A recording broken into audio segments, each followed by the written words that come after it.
بسم الله الرحمن الرحيم الحمد لله رب العالمين الصلاة والسلام على أشرف الأنبياء وإمام المرسلين صلوات ربي وسلامه عليه أما بعد السلام عليكم ورحمة الله تعالى وبركاته دعوتوت هردفتوت يوتيوب أمزا شيخ جابرون دقيسون وبكم جريتان تسلامان نخيني إسين الرتي هاروب إسين إنجيتشان إن شاء الله تعالى أكما بيكا متي غافيلي أدى تنغافة تمنيتو جرا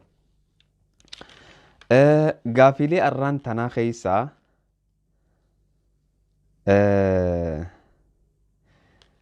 obboleettiin teenya takka maal jettee gaafattee akka fedhii tahee bishaan narraa jigaa osuma jaarsa kiyyaa natti hin dhufne yeroon jaarsa kiyya bira gattaa'ee gaafii gaafatamte yeroon jaarsa kiyya bira gattaa'ee osoo walitti hin dabalamne bishaan narraa jigaa. Gaafiin lammadaa tan gaafatamte obboleessa kiyya tokko qaama fincaaniitii dhukkubaa akka waan hasaasiyyaa fakkeesse. Gaafiin biraa tan gaafatamte osoo hin beeyne janaabtaan narraa baate osoo hin beeyne janaabtaan narraa baate eegasii janaabtaa tanayyoon salaate rakkoo qabaahii. Ammallee gaafiin biraa tan gaafatamte yeroo rafuu ilkee qiiqii godhaa maalii dawaan isi. Ammallee gaafii biraa tan gaafatamteeti jira dawaa gabbinaa maali wanni gabbina kana namarraa buusaa. Ammallee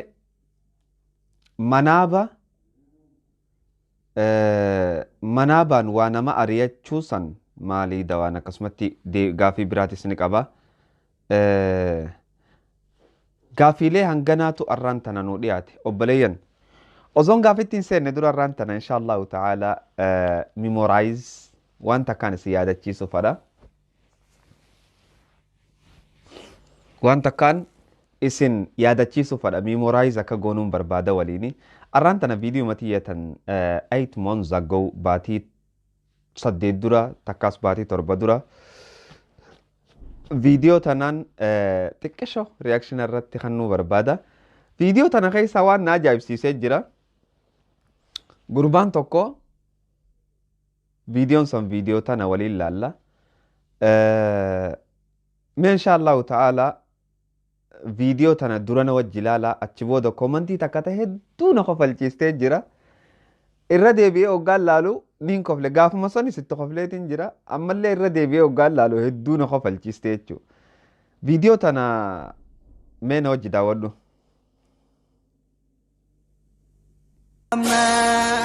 ذلك على الله بعزيز وما ذلك على الله بعزيز وما ذلك على الله بعزيز. Sparks of sheer greed reveals in your eyes, your feet marches on towards great uncertainties. Your heart beats within for an impossible dream. Though to you it is hard, to Allah it is not. وَمَا ذَلِكَ على الله بعزيز وما ذلك على الله بعزيز. Sparks of sheer greed reveals in your eyes, your feet marches on towards great uncertainties. Your heart beats within for an impossible dream. Though to you it is hard, to Allah it is not. وما ذلك على الله بعزيز وما ذلك على الله بعزيز. Sparks of sheer greed reveals in your eyes, your feet matches on. wanni nama ajaa'ibsiisa viidiyoo tana keessatti namni keenya maaliif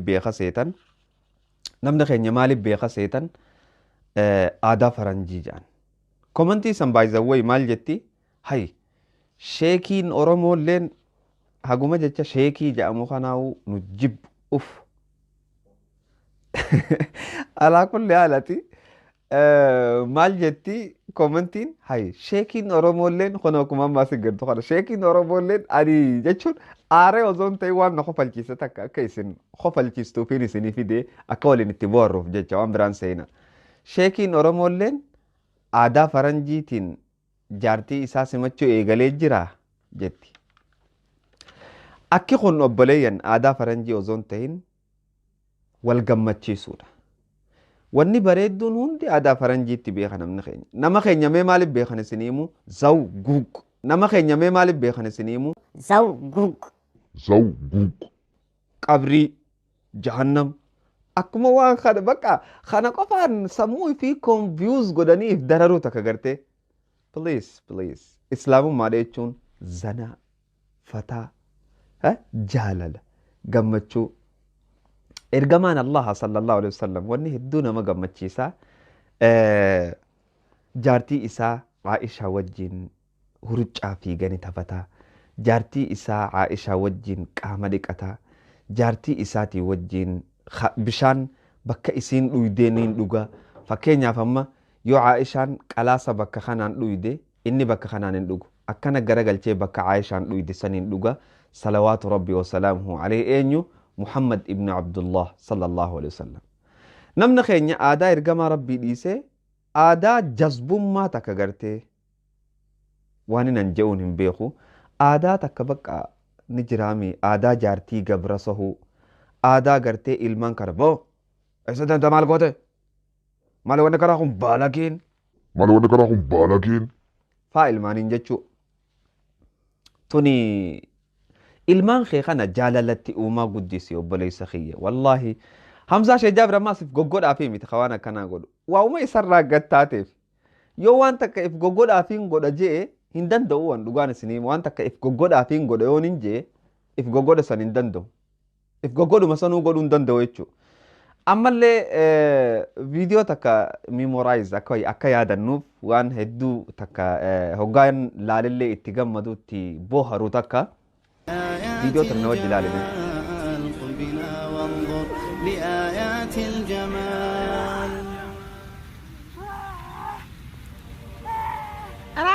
صحبي هيا أقبلوا جاء رواه يملأ الأكوان نورا وضياء والتحايا لبنات رابع أنتم اليوم نجوما في السماء أنتم اليوم نجوما في السماء وسعيتم للفلاح جاهدين وتعاونتم بحب وإخاء ربي بلغهم ثواب الصابرين كي يذوقوا فرحة بعد عنا كي يذوقوا فرحة بعد عنا كم تسابقتم مع طير الصباح وتناديتم بحيا للفلاح للمصلى كنتم مثل الجناح كطيور عانقت نجم الفضاء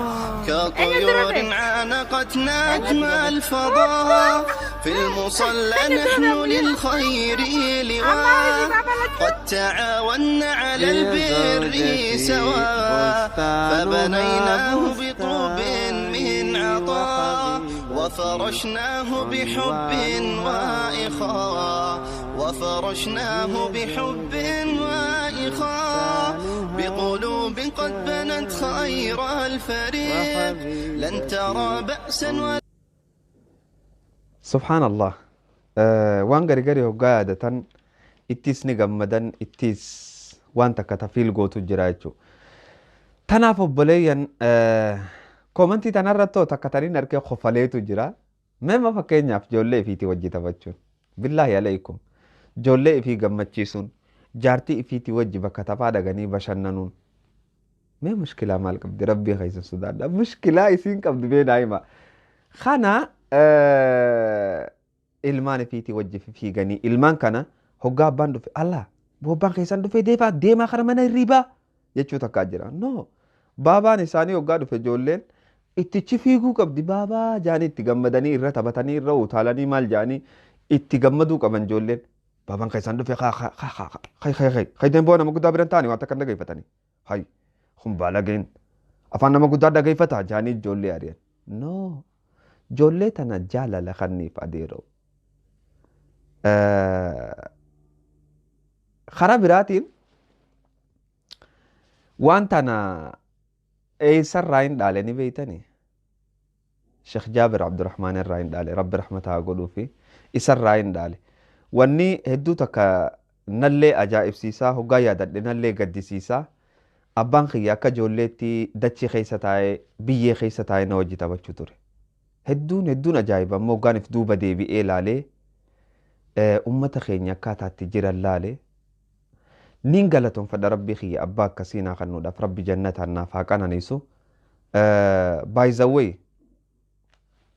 Sheekh Jaabir Abdurrahmaan wanni inni kaayyatee deeme ni jira wanni inni itti naqatee deemes akkasuma jirti jechuudha ana jechuudha bakka abbaa kiyyaa bu'ee kan da'waas godhu bakka abbaa kiyyaa bu'ee kan namaas barsiisu ana maaliif jennaan ana na kaayyatee kute addunyaa tanarra tanaaf waan tanaan abbaa kiyya jalaa hin bare if goggodhaaf osoo hin ta'in numan bareewu isumaan na barsiise mana haadha mana ifiitii wajji taphachuu haadha mana ifii jaalachuu haadha abbaan kiyya hoggaanii fi ummaatiyyaas taatee yaamu haadha manawwan isaa hoggaa yaamu maqaa jijjiiree yaama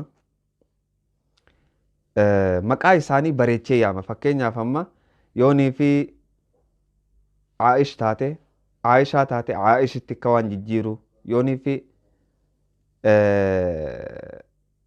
Zahraa taate Zahriyyeetti jijjiiree yaamu maqaa akkanatti tottolchanii yaamu kana isa jalaa hin bare alhamdulillah tanaaf mee wanni kan akkanaa kunis haa nu baratu obboleeyyan ijoollee teenyaa hojii taphachuunis haa nu baratu eegaa hagana jenne egaa daawwattoota hordoftoota kabajamtoota jaalatamtoota hunda keessanuu Allah jechaan isin jaaladha rabbi subhaanahu wa ta'aalaa musiibaa fi balaa nutti as deemtuu fi takeessa jirrus rabbi nurraa haa qabu gaafiilee gaafatamnee tartiiban deebifna obboleeysa kiyyaa maal jettee gaafattee obboleeytiin teenya takka obboleeysa kiyyaa qaama fincaaniitu dhukkubaa akka waan hasaasiyyaa fakkeessee dhukkubana fakkaata aroonnoon hin beeku kalee dhukkubaas ni ja'an jetti haruma gabaabaadhaan namni gartee rakkina kalee qabu qamadii danfisee bishaan isii jalaa yoo dhuge kaleen isaa tolaa deemti karaa biraatiin ammas khayaar hoddommeessuu qaba khayaar nyaachuu qaba khayaar jechuun kana khayaar kana nyaatee nyaata guyyatti habba lama gurguddaa yoo nyaate kaleen isaa xuluqamaa deemti jechuudha okay obboleessi keenya tokko immoo maal je'eeti gaafatee osoon hin beeyne yoon janaab taawee akkasumatti salaate salaanni kiyya san akkamii jee yeroo takka namni kun osoo hin beeyne janaab ta'uu obboleeyyan osoonii fi janaab ta'uu isaa kana ofirratti hin beeyne akkami yeroo san akkamii janaab ta'uu kanaan jechu taate ni dadhaba ilmi namaa kun yoo guyyaa dalagaa ooltee fi fiigaa ooltee waan adda addaa godhaa ooltee galgala osoon agarrefaa janaab ta'uu hoggaa kaatee bishaan firra gartee akka janaab ta'uu beeki janaabtaa dhiqadhu jechuudha janaabtaa dhiqadhu salaata keessa salaati yoo ammoo irraanfataan kan gootu taate isuma rakkoon qabu salaatuma keessa yeroo yaadattetti deebistaa jechuudha salaata deebisuun dirqama ta'a jechuudha salaata akkasii salaatte san ammoo janaabtaa dhiqachuun dirqama yoommoo agartee bishaan si ajjeesu taate kasi dhukkubsu taate bishaan qabbanaawaa fi oowwaanu kas dhukkubsan yoo kan taatu taate bishaan sanarraa fagaattee akkasuma ta'amuumaan salaataa jechuudha. Nama ilkee waliin rigu hoggaa rafe akkam goonaa jedhu. Kuni obboleeyyan waan takkaatu jira laal bakka tana bakkaan ammaan qabadhe tanni gartanii milaalas. Bakka kana if shukkuumuu qaba yeroo hedduu asii waliin qabee akkasitti if shukkuumuu qaba. Nama akkas godhuu waan biraatii miti akka waan ilkeen tun nyaattuuti hoggaan inni rafe saniif akkana walirrigee haga ilkeen gabaabbattu godhuu danda'a jechuudha. Bakkaanan jeessan shukkuumuu qabaa jechuudha. Obboleeytiin teenya takka maal jettee akka gaafatte mee ana wajjin dhaggeeffadhaa. Assalamu alaikum warahmatullahi wabarakatuh. Akkam jirtan naga qabdan sheek alhamdulillah naga kooti. Sheek gaafii kiyana deebisuu fi jazaakisa rabbiin sinii deebisuu siniin jecha akkasumas immoo goddanyaatee takka gaafii naaf gaafadhu jettee na dirqite isin immoo gaafachuu ni qaana'e naan jette gaafiin isin gaafachuu deemtu. Gizii tokko akka bishaanii kana ta'e akka fa'ii ta'e narraa jiga. Gizii narraa jigu kana duwidii akka malee na okkubaa. Matalleen gizii tokko na okkubaa. Naan jette lammata immoo deebi'e jechuudha. Ani abbaa warra qabaa. Osoo abbaa warraa qabu jechuudha. Osoo wanta takka hin raawwanne jechuudha ol bira geenne akkanumaanii yogguu isa bira taa'u yookaan isa bira ciisu akka nama waan san dalagu nuuf fakkaate fi'iin kiyya babaay'ate narraa osoo waan takka hin raawwanne naan jette gaafachuu isin hin dandeenye gaafachuu na gaafadhu naan jette isin na dargite jennaani. Isheen tun obboleettii yaariyyaatti inni gargaara jedhee isin gaafadhe gaafii kana isin jechuu barbaade garuu yoo jechaan jee kun isiniif galanna fakkaata. Osoo waan takka hin dalayne jechuu jaarsisii waliin akkanumaan fi'iin isii jechuudha dursee irraa jigodhuman inni ittiin kalofne jechuu barbaadettis na fakkaate isilleen. Barakallahu fiikum sheekaa Umar Rabbi irraa isin beeksisa yoo dawaan kan jiraatu taate himaaf isiniin jechuu barbaade. Akkuma amma dhageessan kana akki jettee akka fedhii tahee narraa jigaa bishaan kun maalii rakkinni kun jennaan taakka gaafii takka yeroon jaarsa kiyya bira gattaa'e osoo waan takka hin balleessine takka osoo waan takka hin goone osoo wal qunnamtii saalaa hin goone bishaan narraa jigaa jette. Obboleettii tiyya wanni isin irraa dhuftu fedhii haayi taate fedhii guddatte fedhiin hoggaa guddatte kana nama gooti. Wanni ati godhuu qabdu obboleettii tiyya wanni fedhii namarraa gad gabaabsaa dhalas tahee dhiiras tahee takka shunkurtaa salaxaa keessatti nyaachuu dhabuudha. Talamadaa khamzaraa jechuun ta nyaata urgeessitu jechuun khamzaraa jechuun khamzaraa tana nyaata keessatti nyaachuu qaba. Shukaarillee waan khamzaraan dhaltu shukaar kaja'aniin sanis nyaachuu qaba jechuudha. Khamzaraa jechuun masoobilaadha waaronnoon hin beeku. Waan nyaata urgeessa san tagartee baala xixiqqaa qabu ta'u hoggaa ufuunfattu shurufkaa qabdu san jechuu khamzaraan. Isii san nyaachuu hoddommeessi shunkurtaa fi waan oowwituu nyaachuurraa fagaadhuma siin jenna obboleettii teenya. Obboleettiin teenya takka immoo maal jettee gaafattee dawaa gabbinaa san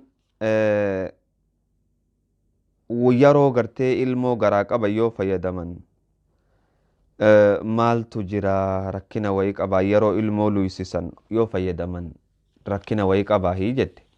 Yeroo ilmoo luysiftu rakkina takka wanni inni sirra fidu hin jiru jechuudha. Rakkina takka hin qabu rakkinni inni sirra fidu hin jiru obboleettii tiyya. Manaaba keessatti wanni takka nama ari'achuu yookaan nama fiisisuu muka san afaan Oromootiin نفهمي جد مخصنا أفان أوروموتين سيفين ما أفان أوروموتين رمانو مبليتتي رمانا جئ رمانا سن دايتي سلونك إيسا أتشبودا فلانا تكفوتي قلاسا خيستي نيتي ولدتي لايتي غاغو تغنم سدي غرادووتي إيغا إيسا دويدي سآسا دي تيسيتي فترة نياتا يجو داوتوتا هردفتوتا خان داوتا جرتن يوتيوب حمزة شيخ جابري خنغافي تيسن فودي deebi'ii teessan akka namni irraa baratutti asirratti isinii deebisaa jiru ana obboleessa keessan Hamzaa Sheekh Jaabir warri chaayinaala keenyaaf haaraa taatan warri ammaan tana dhuftan viidiyoo tana laayikitu hixanii akka isin nama hunda bira geessu godhuu hin dagatina haga qophii biraatii walitti deebinutti assalaamu alaykum wa rahmatullaahi ta'aalaa wa barakaatuh ila liqaa